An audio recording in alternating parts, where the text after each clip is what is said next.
Yo, what's up mga ka-wormies? Good morning, good morning. Ayan, time check natin, it's 8:35 in the morning. Okay, February 21. So, kakauwi ko lang, kaya kung nakikita nyo, medyo naluluha-luha yung mata ko.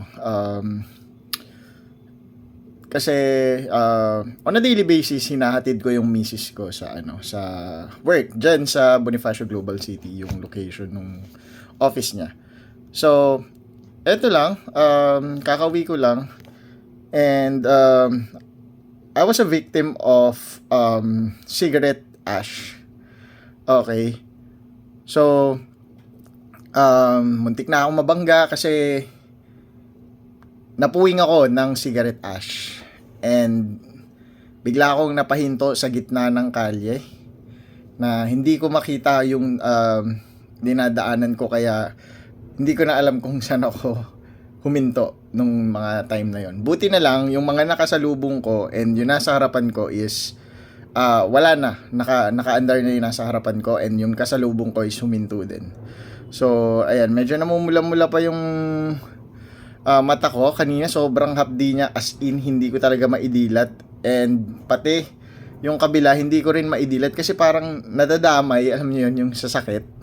So habang nagda-drive ako, nakapikit talaga ako. So ayan, maging aware lang tayo dun sa mga naninigarilyo sa sasakyan nila, maging responsable tayo.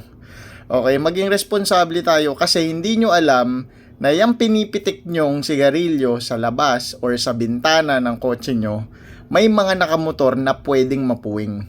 Katulad ng nangyari sa akin. Okay?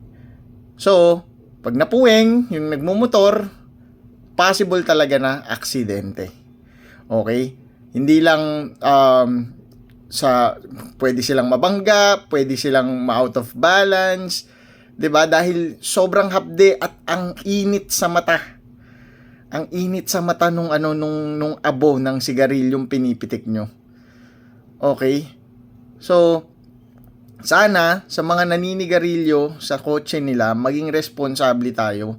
Isipin din natin yung kapakanan hindi lang ng sarili nyo, kundi nung ibang tao na nakakasabay nyo na magmaneho sa kalsada. Lalong-lalo na sa mga nagmumotor. Kasi grabe, 'di ba? Sa isang iglap, kung naaksidente ako, pwedeng, 'di ba? Wala na tayo ngayon. Kakahatid mo lang sa wife mo and then suddenly wala ka na. 'Di ba? Because of a small ash, cigarette ash. Okay? So yung mga abo nyo, please pakikip muna, or hanggat maaari kung nagmamaneho kayo, wag muna kayong manigarilyo. Okay?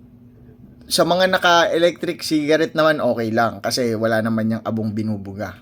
Usok lang. But dun sa mga naninigarilyo talaga, 'di ba? Pag pinitik nyo 'yan, sigarilyo nyo para ipagpag yung abo, syempre lilipa rin yan ng hangin.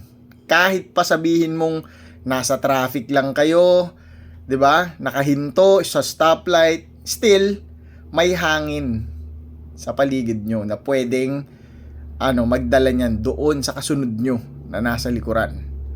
Okay? So, sana dun sa mga naninigarilyo sa kotse nila, be responsible.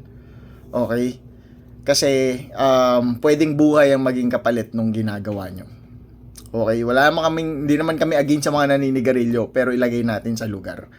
Kasi katulad niyan, muntik na may mapahamak dahil dan sa simpleng pagpitik nyo ng abo nyo sa kotse nyo habang nagmamaneho. Okay? I'm only running 20 kilometers per hour. Nasa BGC ka. So, alam nyo naman yung takbuhan sa BGC. Traffic, 'di ba?